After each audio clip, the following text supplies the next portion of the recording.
e dashur dhe të falenderoj shumë që je në studio. Mundofta me përmbledh pa karrierën tënde, po Përshëndetje Shpend. e pa mundur në pak sekonda me përmbledh. Jo, shumë bukur e the. Lutem të falenderoj që je në kanape. Faleminderit shumë për ftesën. Të lutem. Është kënaqësi. Kënaqësia është e tëra e imja. Unë të pyeta para se të hym në studio, po të pyes edhe tash, pse nuk e dani intervista deri tash?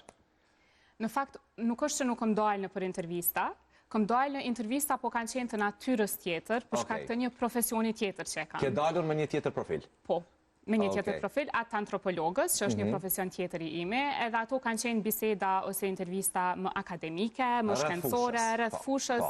Kështu që nuk është që s'kom dalë në për intervista, po është e vërtet që e kom pas një hezitim të vockël sa i përket daljes time publike edhe në këtë industrinë e muzikës edhe të artit. Pse? Nuk e di, për një kohë shumë gjatë, ndoshta edhe kom fillu me undi shumë rehat me qenë në studio, edhe mbrapa kongve që njerëzit e dëgjojnë. Edhe në fakt, mbas edhe ka qenë edhe një rahati e të pruar, ku ndi është rahat, sepse friksohesh me dalë në një profil të tillë, bashkë kur ekziston që ajo rahati, mdokët që është një ftesë hala më e madhe që me e bo atë presë të cilës friksohesh, që është me dalë para kamerave. Lira, je shumë e talentuar, ke nisur media shumë herët moshën 11 vjeçare, edhe të pyeta nëse do doje që ta ribëj edhe njerëz si eksperiencën, tha jo, tha jam shumë rahat në fushën ku jam momentalisht, dhe je shumë suksesshëm në këtë fushë, po nëse kthehesh mbrapa në kohë, kujton pak atë periudhë televizive, se besoj tashmë audienca e kanapes mundohet pak të qartësoj se ku ke qenë, çfarë programe ke udhëhequr, po besoj që e kanë të qartë se ku ke qenë. Po, në fakt, karriera ime në media ka fillu në Radio Kosovë, si shumë e vogël, rreth moshës 8-9 vjeçare, edhe Radio Kosova në atë botë ka qenë ngjitur me objektin e Koavizionit, ku unë fillova në moshën 19 vjeçare me prezentimin e programit Fluturues të fëmijëve, që e kom përshtypjen është një program edhe nostalgjik për gjeneratën tonë, që i referohen shumë shpesh. Dhe tash rishtazi dhe komente që po më vinë në rrjetet sociale e adresojnë pikërisht atë periudhë të jetës time, se shumë njerëz dhe janë rrit me prezencën time në atë kohë në televizion. Sa të ka ndihmuar puna në televizion që të artikulohesh më shumë, që të flasësh më rrjedhshëm, që ta kuptosh më shumë botën e televizionit, sidomos në këtë industrinë në të cilën je? Po, më kanë ndihmuar tepër shumë, sepse natyrisht kur e merr përsipër detyrën e një prezantueseje, edhe je fytyra e një emisioni, natyrisht që kërkohet një rrjedhshmëri jo vetëm në të folur, po edhe në atë se çfarë do të kuptojnë audienca prej teje. Gjithmonë e ke në mendje që informata duhet të jetë saktë, e plasuar në mënyrë sa më të drejtë për drejtë, po edhe të thjeshtë, kështu që po patjetër artikulime në televizion gjithmonë ushtrohet. Shumë e vërtet. Në momentin që po flasim një nga tekstshkrueset më të suksesshme, cila qëndron prapa shumë hiteve që mbase njerëzit në tash fillim të emisionit që nuk e kanë shpreh hit që të lexojnë kreditat se kush i ka shkruar këngë, për dallim prej industrisë ndërkombëtare, por më thuaj pak kur nise me këtë pasion. Kur debutove profesionalisht që një këngë e mirë punuar, një projekt i madh që ndron mbrapa emri Lira Blakaj? Atëherë, unë mund të them me plot bindje që ndoshta angazhimi im i parë në jetë ka qenë muzika dhe shkrimi i teksteve, përpara çdo gjëje tjetër. Prej e vogël, me qenë se edhe prindrit janë të edukuar në muzikë, edhe kam vi prej një familje muzikantësh, më ka tërheq gjithmonë kjo ideja me shkru tekste edhe me komponu, pra jo vetëm teksti, po edhe melodia. Sepse është një thirrje kreative imja, të cilën e bëj me shumë kënaqësi.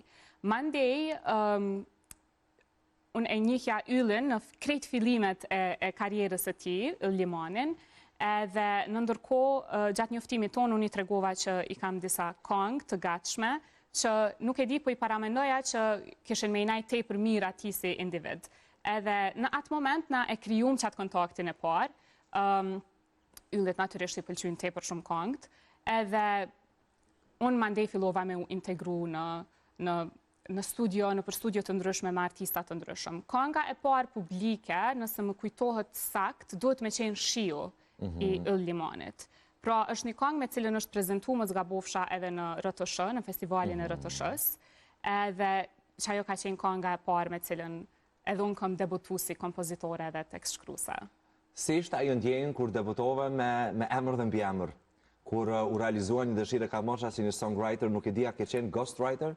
Më herët, ghostwriter një term internacional i cili përrohet tekstshkruesve që nuk janë me emër mbi emër, por janë enigmë, janë misteriozë, ke qenë edhe ghostwriters? Po, gjatë qasaj periudhe, shumica e këngëve cilat janë lansu kanë qenë me mu pjesëmarrëse, po si pjesëmarrëse e fshat, të themi ashtu. Pse ky koncept? Se ndonjëherë ka qenë preferenca e artistit, natyrisht kuptohet, ka dashur me i marrë kreditat për vete, dhe është diçka që ndodh në për shumë industri, jo vetëm në Kosovë. Po ndonjëherë ka qenë, po kthehemi prapë edhe ajo droja ime, ka qenë edhe droja ime. Nuk e di pse e kom pas që të hezitim me dal. Biles edhe për këngën e Yllit, shiu, unë e refuzova njëherë me ndal emri, edhe ai më tha, jo, s'po të pës hiç, edhe veç kur e kom pa emrin tam në festival të RTS-s. Do me thonë, Ylli nuk më ka pyet aty hiç, edhe e ka qit emrin. Dha vetë besim që emri doli në festivalin e fundvitit të radio televizionit shqiptar dhe të shtyu që të prezantohet më shpesh emrit, ishte ajo një kthes që ta po, okej, në rregull, po prezantohem tash tutje. Po, definitivisht, kur u bë çaj hap, edhe kur vetë se dul emri, atëherë nuk e pash më të arsyeshme që me e mbajt të fshat. Kështu që ka qenë definitivisht një kthes në Për cilin vit po flasim për... Nuk jam e sigurt. Duhet me qenë... Ka vite? Ka shumë vite. Duhet me qenë diku viti 2013, qashtu diçka. Fillimit e Yllit? Po, do me thonë këngët e para të Yllit. Ajo ka qenë jo prej këngëve të para të Yllit. Pastaj bashkëpunimi me Yllin vazhdoi. Edhe në momentin që po flasim, je bashkëpunëtore e ngushtë e Yll Limanit. Cilat prej hiteve të Yllit i ke shkruar që publiku mund të mos ta di? Pra pa cilat hiteve të Yllit qëndron lira? O zot, se kemi shkruar shumë këngë bashk, po ndoshta ato që janë më të famshme, që cilësohen hite, definitivisht është kënga Malet, që e kom shkru edhe komponu, është Shpirti që është në bashkëpunim me një këngëtar grek. Kretë këngë të albumit tjetër në cilat kom marrë pjesë, dhe prej atij albumi kanë dalë hitet si Kanë me tu kujtu, s'po di, s'po mbin mend tash edhe emrat se janë 12 këngë, domethënë. Cilën këngë që e ke shkruar të Yllit e ndjen veten shumë të përmbushur që është lancuar si projekt? Ku je më shumë lira, te cila këngë? Një pyetje shumë e mirë. Para pak ditësh e kom postu në TikTok në fakt një anën prej këngëve që më prek mas shumë të në Shpirti, që është Shpirti, është pikrisht që ajo kënga bashkëpunim me atë këngëtarin grek me Sidartën. Çfarë ka ajo këngë kaq të veçantë në gjatë procesit shkrimit saj? Nëse më pyet profesionalisht, do me thonë, prej pikpamjes profesionale, kisha me thonë që kënga është pak e papritur edhe në rima, dhe në mënyrën që strukturohen rimat, po edhe në mënyrën që është strukturu via melodike. Pra, zakonisht rëndom të mënyra që shkruhen këngët, edhe për hir të publikut, është ma e thjeshtë, edhe rimat janë AB, do me thonë nuk ka ndaj farë filozofie, po që aty Ylli m'la me eksperimentu, ma dha lejen krejt komplet, edhe në qatë liri, që unë shkëlqaj mas shumë të kur artisti ose artistja mjek liri me bu, pikrisht, në qatë liri unë eksperimentova paka shumë me rimat edhe me vinë melodike, edhe e kom pas një drojt vogël se qysh ka me u prit prej publikut, me qenë se pikrisht për shkak qasoj të arsyës. Droja me drejt, po mendoj që... Po, se është feedbacku aj që na... është feedbacku, se rimat nuk janë, do me thonë, nuk shkon rima e tretë është shumë larg prej asoj fillestare, edhe kur dul kënga, ajo u bo virale në TikTok. Edhe e shesha njerës, sidomos qikat, të bo TikToks me këngën, me qatë sound. Cila është ndjesia kur është një audio në TikTok që është e shkruar dhe e komponuar nga ty? Çfarë ndjen ato momente kur është, si po them, 70.000 video me të njëjtin sound? Është një ndjenjë që nuk muj me e përshkru, është edhe paksa e çuditshme. Se ti e kupton që njerës janë lidhë me ty, pra kanë ndodhur një lidhje shpirtërore me tekstin tënë, po të kuptojnë shumë mirë çka ke dashur me thonë, po nuk të njohen të njëjtën kohë. Do me thonë, edhe pse Ylli i bën drejtësi totale krejt këngëve që i performon, se zani Yllit është një prej zonave më të mirë që i kemi në industri, jo veç tash, po prej shumë viteve. Po natyrisht kur e shkruan tekstin edhe isha njerëzit tu u rëmby prej tij, edhe tu u emocionu prej tekstit, po nuk të njohen, pra nuk krijohet e lidhja person me person, po përmes tekstit edhe muzikës më duket shumë e fuqishme si ndjenjë. Kjo lidhje person me person ka mu realizu shumë pas kësaj interviste dhe më bërë shumë qefi që të kam dhe po i flasim këto tema, se zakonisht jemi të prirur që dhe audiencat i kërkoj artistet në studio, që të flasin artistet dhe pak të flasin ata që janë prapa projekteve, je një shembull shumë adekuat dhe shumë i mirë për gjithë ata që kanë pasion shkrimin, po e kanë shumë të vështirë depërtimin e industri, ti patjetër që ke pasur sfidat e tua, sepse nuk ka qenë drita dhe lule gjithçka në momentin që je ulur këtu dhe po flasim për sukseset e tua, po nëse kthen kohën mbrapa, cila ka qenë sfida jote më e madhe, mbasi jo me industrinë, por me veten? Ke pasur ndonjë frikë në fillim për këtë industri? Sa do të pranohen tekstet e tua, sa do ta gjejnë artistët, sa do të refuzohen tekstet, sa? Po, natyrisht që frikra të ndryshme kanë ekzistu. Ndoshta jo drejt për drejt lidhuna me faktin që a do të pranohet një këngë ose jo. Fatmirësisht deri tash me ndoshta edhe pakës me krenari, muj me thonë, muj me konstatu që asnjë tekst nuk më është refuzu deri tash në karrierë. Largoju komplet modestisë në këtë intervistë sepse dua të fokusohemi tek ty. Po, kështu që nuk është që jam përballë me çat frikë respektivisht, po natyrisht unë kam qenë shumë e re kur kam filluar edhe me shkru tekste dhe mu njoftu me këngëtare dhe me shku në studio të ndryshme muzikore. Edhe në ne, duke qenë një prej vajzave të pakta që shkrujnë tekste dhe komponojnë për ato studio, sepse tek e fundit është një industri që është e mbizotruar prej burrave, edhe nuk është që të paktën në aspektin e kompozitorës dhe tek shkruesës që ekzistojnë shumë qika në për studio.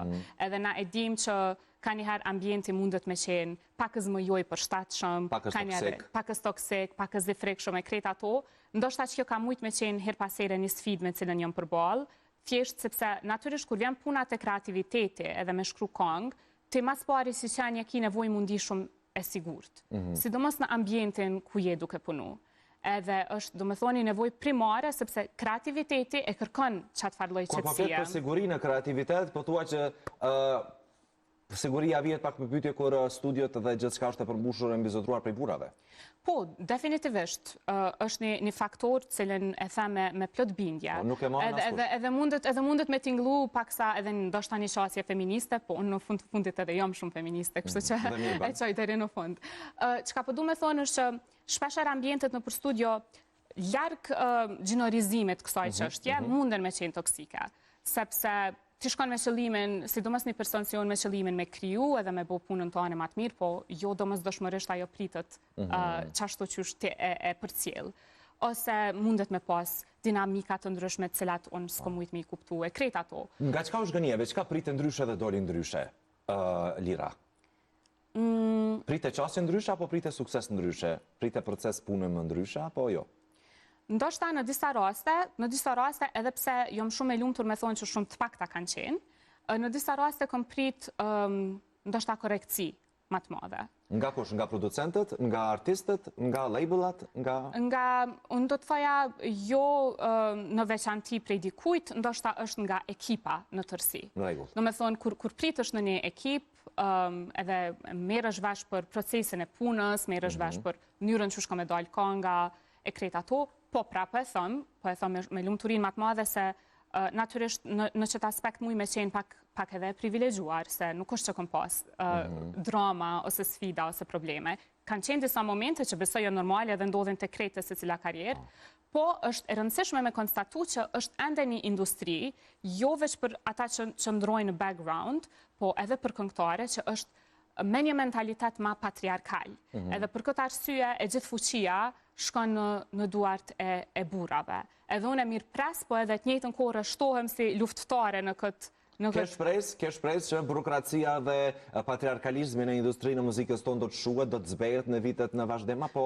Po, unë veç jam të e pa, sepse tash kanë fillu me dalë, jo vetëm tekst shkruese kompozitore, po edhe producente, qika, të cilat janë tepër të talentume, edhe mund vjen tepër mirë se ka nevojë për një hapësirë që në të cilën procesin e udhëheqin qikat. Unë mendoj që qikat, me gjithatë, janë qenje tepër kreative, edhe mujnë me prek në nivellet të kreativitetit që burrat veç fatkeqësisht s'munden e vra, qam ju bo. Kështu që, yes. Në rregull, përveç yllit, kush kanë qenë disa emrat që industria e muzikës i një mirë dhe publiku i një mirë me cilën ke bashkëpunuar dhe ke ndarë studion bashkë, Lira? Po, e kam doa studion bashkë me pëthuajse krejt këngëtar që i njohë me Dafinën, shambull në këngën e yllit edhe Dafinës, jom ka du me të pa.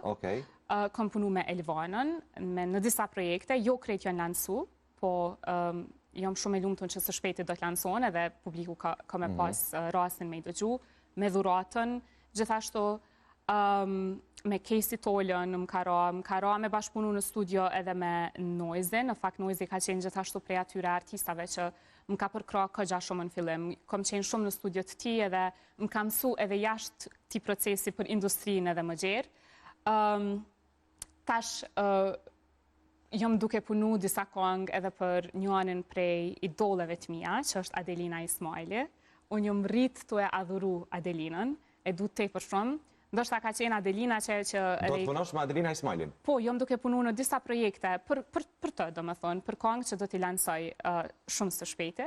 Këtu përveç që tregove që e duke punu me Adelina, na dhe edhe neve si media një lajm që Adelina po planifikon një rikthim. Po, Adelina nuk është, Adelina veç e ka fillu riktimin, sepse tash që 2-3 këngë është duke i lansu. Po plasi për një rikthim legjitim, ha? Për një, po, gjithçysh do të me këthy Adelinën, pa tjetër. Në rregull, si është ndjesia kur ke një idol në cilën je rritur si fëmijë, duke e parë, duke e ndjek, duke e pëlqy, dhe vjen në një moshë ku është puna për me bashkëpunu me të dhe me ndat njëjtën studio me të. Si është ndjesia? Është një prej ndjesive ma surreale që ku mujtë me i pas në herë njëtë. Kur Adelina ka thirë në studion ku unë punoj zakonisht, pra me Fationin, edhe më ka tregu Fationin, se Fationi e dike tepër mirë që unë jam një fanë se tepër e flak të Adelinës, edhe më ka tregu edhe unë s'ko mujtë po mdo këtë të natër me urahatu me fjetë, se veç nuk mu besojke që prej një qiket vogël që jam ullë para ekranit edhe më kanë shëndrit ashtu sytë të e pa Adelinën të këndu edhe të performu edhe të dash gjithashtu edhe me kopju edhe gjithë shka, ka ardhë deri të një piku një dit unë shkruj për Adelinën.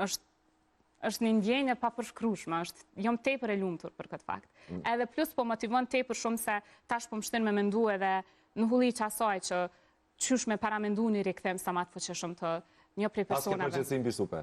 Po e kam, po e mbaj me shumë krenari, natyrisht ka edhe frik pak aty se është përgjithësi e madhe, po Adelina është një diva absolute, ajo që ka thy tabu, ka thy bariera, në një kohë që tash kur e mendoj, e ka shkrua rrugën për artistet e reja. Zdi qysh ka mujt me pas qatë shumë vetbesim, edhe gudzim, me dal edhe në një shoqëri që ka qenë shumë e mbyllur, me një mentalitet krejtje tërfare, me dal edhe është për adhurim qaj gudzim. Në rregull. Lira, për deri sa përflet për adhurime për këtë tjerë, po besoj që tash dhe gjëratat e reja të adhurojnë ty. Edhe ato vajzat e reja që ndrojnë, shkruajnë këngë, tash kanë këtu, kështu shkon. Kështu shkon procesi jetës, kështu shkon procesi i gjeneratave, nga njerë e bëjmë punën dhe e marim shumë të mirëqenë, por shohim që na duan shumë të rinjt. Dhe kur e mendon që ata, ne jemi për ata një inspirim që mund të bëhen në të ardhmen, është shumë interesant sa përgjithësisë publike kemi. Ti e ndjen këtë? Po, pa tjetër. Sidomos në kualitetin e këngëve. Unë mendoj që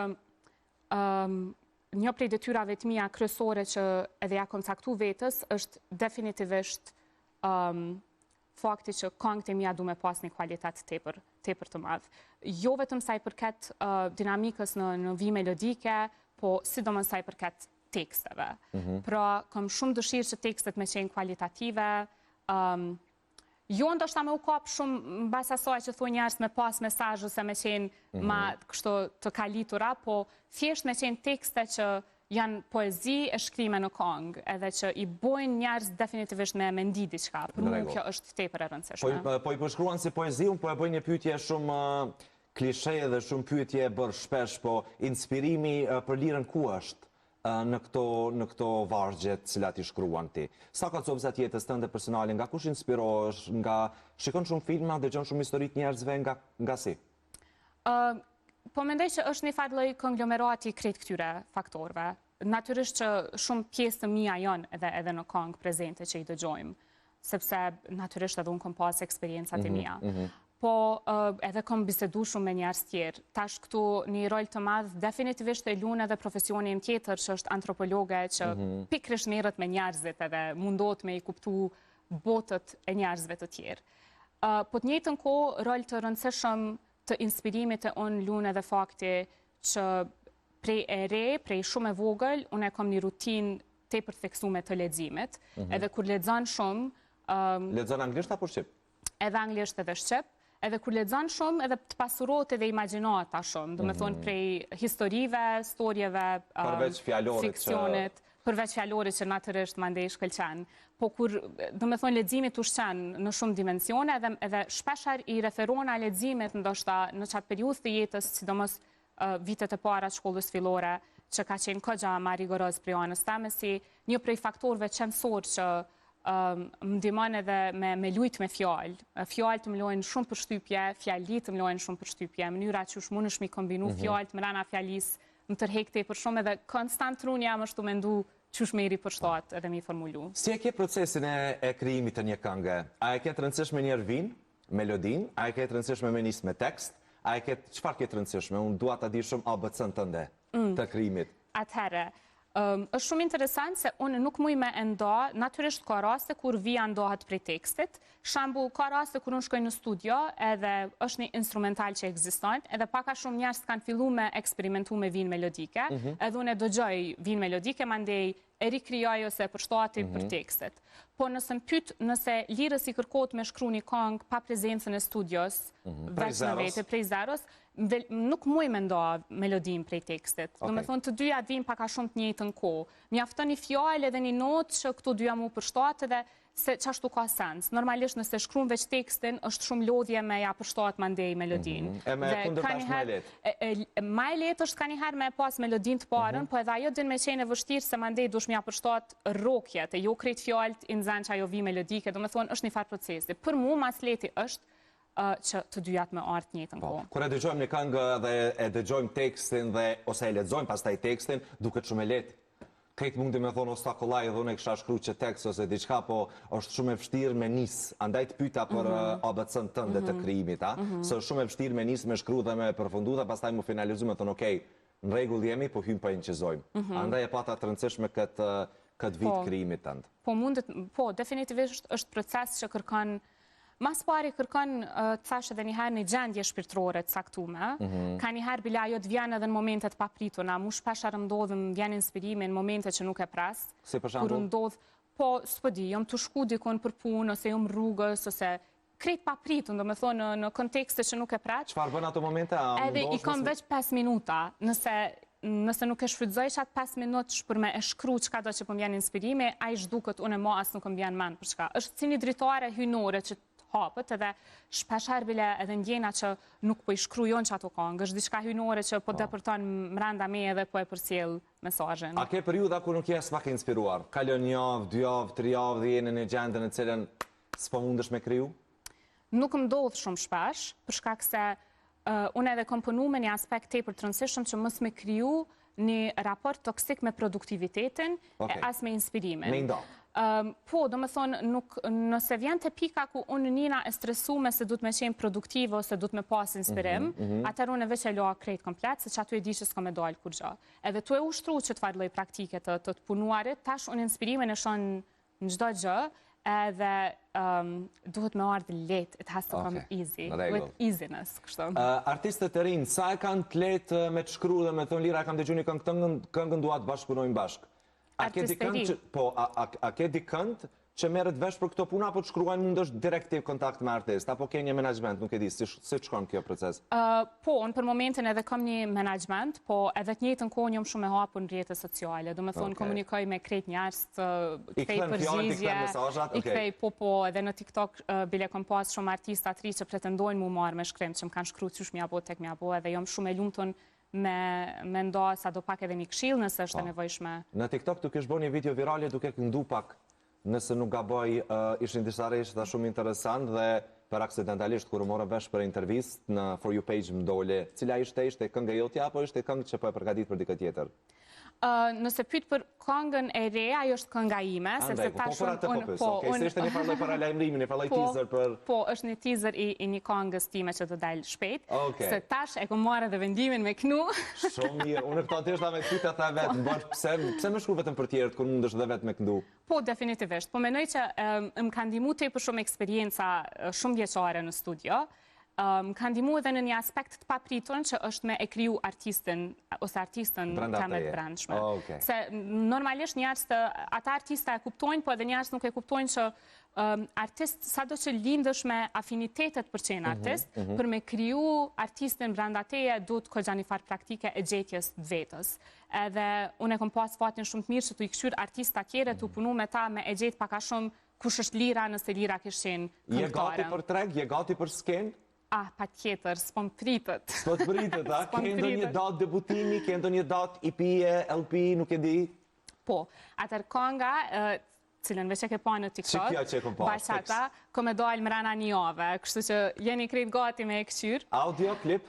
Jo, me klip e kompletume, edhe njëm duke punu në EP, që mas kësaj kënge EP-ja ka me pas formatin e lancimit jo krejt me njëherë, po paka shumë se një këngë në 2-3 javë qështu, që me ilon edhe njerës me marë fryme dhe me shiu paka shumë këngën tërsi. Mezi po pres me dëgju këtë këngë të plot edhe me pa EP-n tënde.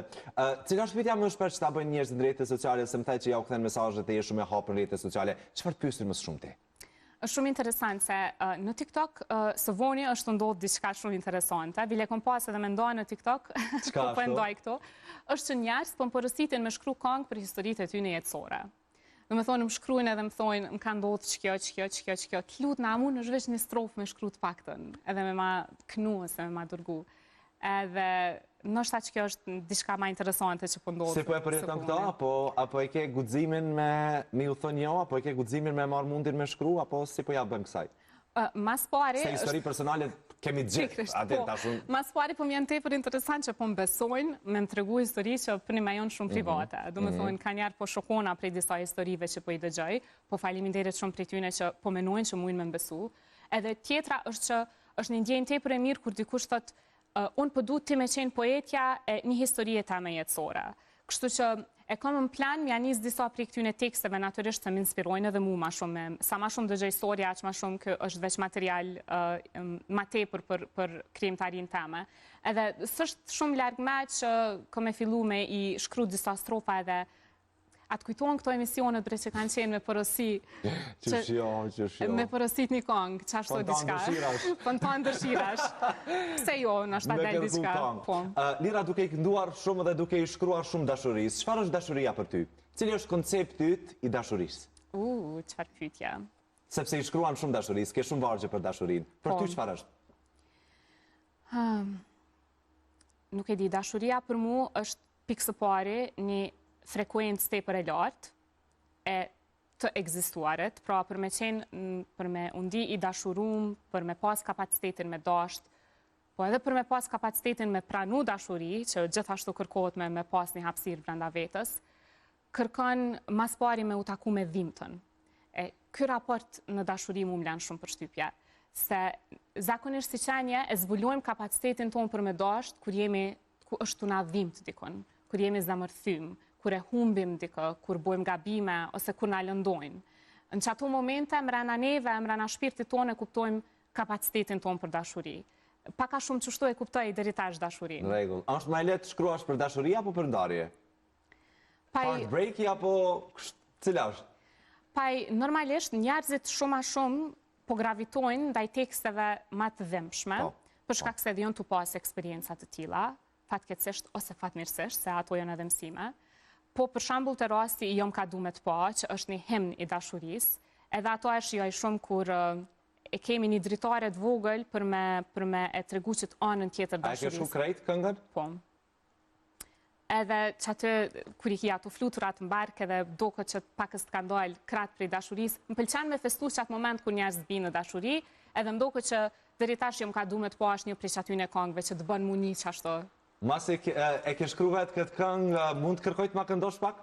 Pa tjetër. Hajde, regjia. Hajde, i sholat të shtoj. Hajde. Oke. Jom ka du me të pa emrin ton. Ups, të harova.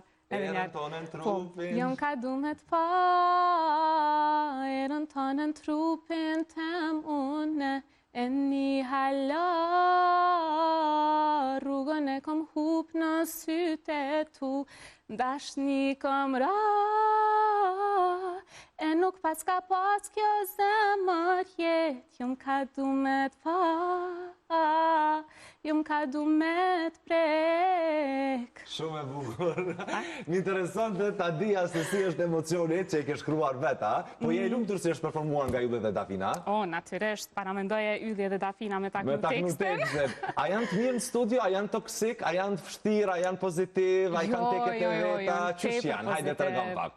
Jo, nuk po e thëmë me naj arsye që me dalë korekte, po unë me këngëtar kënaqna tepër shumë, se është ajo connection që e ki me artista, edhe Dafina edhe Ylli janë ardhur në studio në ne, janë artista tepër dedikum, që këtë sa njerëz nuk e shohin shumë shpesh, po duhet me ditë, që janë tepër punëtore dhe rrinë me orë të ana në studio derisa produkti del që ashtu që shkan qaf. Edhe kur jemi artista tillë që edhe të shtyjnë ty, po edhe të motivojnë me shkruaj diçka më të mirë, kishit misionin me qit një këngë të verës që është ma hem, ma het, është shumë ndjenjë mirë. Po besoj në për studio ke lëviz shumë përveç studios Fationit, ke qenë për studio muzikore të ndryshme. Përmendi disa producent në cilët ke kalu mirë ose që i vlerëson? Patjetër, me Fationin këm kalu edhe vazhdoj me kalu tepër mirë, është Engli, i cili është gjithashtu producenti i Noizet, që kaloj shumë mirë me ta. Kom qenë edhe te Qeliko, edhe ajo është shumë i talentume dhe së mpritet me na u hap mundësia me bashkëpunu halo ma shumë. Te Blede, s'pom kujtohen, po, ka tash, s'fundi kom fillu edhe në studio në Evropë me shku, me punu për shkrimin e teksteve në anglisht dhe në gjermanisht edhe për artista tjerë. Okej. Që do të thonë ke një qëllim, një vizion edhe për tregu ndërkombëtar krahas këtij tonit? Tash mundësit janë hap edhe pse unë nuk e prita. Tregu shumë i vogël sot me rrjetet sociale. Po, tregu këto shumë i vogël, po mu mundësia merr me qenë se e zotroj edhe gjuhën gjermane dhe angleze, me bashkëpunu edhe përmes këngëtarëve tona, për shembull Loredanës e Dhuratës që bashkëpunojnë atje në studio, u krijuan kontakte të duna që unë me fillu punën edhe për artista atje. Edhe definitivisht s'pom pritet edhe atje po kënaqna shumë, po m'vjen gati çdo muaj me shku në Gjermani, në Zvicër, me punu në studio profesionale atje. Është pak ma ndryshe se në Kosovë procesi, po definitivisht po m'pëlqen edhe atje shumë. Në rregull. Unë në paralajmërimin e bëra kush është Lira edhe se do të njihemi në kanape, unë nifim shumë me ty sepse mi dha përgjigjet të shumë dhe është një nga intervistat më përmbajtësore që kam realizuar kështu në konceptin një talenti të ri, cili nuk është që del shumë media dhe mi dha përgjigjet shumë të bukura që unë të uroj shumë suksese dhe patjetër që do të takohemi prapë. Nëse ju në kanape do të takohemi në për event ose studiot të tjera, jam shumë i bindur, të uroj shumë suksese dhe vetëm vazhdo punën. Shumë faleminderit për ftesën, faleminderit për hapësirën. Edhe unë përshpresoj që na bjen me u taku së shpejti nëse jo në këse kontekste, patjetër edhe shoqërore, edhe shumë sukses me emisionin, se e di që është një emision shumë i shikum, edhe që ka që Faleminderit shumë, shumë faleminderit.